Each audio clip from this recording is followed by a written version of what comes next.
शुक्लाम्बरधरम् विष्णुम् शशिवर्णम् चतुर्भुजम् प्रसन्नवदनम् ध्यायेत् सर्वविघ्नोपशान्तये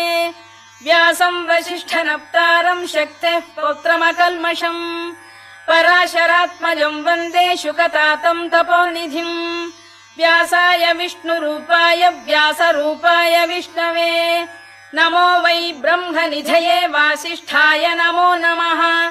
अविकाराय शुद्धाय नित्याय परमात्मने सदैकरूपरूपाय विष्णवे सर्वजिष्णवे यस्य स्मरणमात्रेण जन्म संसारबन्धनात् विमुच्यते नमस्तस्मै विष्णवे प्रभविष्णवे ॐ नमो विष्णवे प्रभविष्णवे श्रीवैशम्पायन उवाच श्रुत्वा धर्मानशेषेण पावनानि च सर्वशः युधिष्ठिरः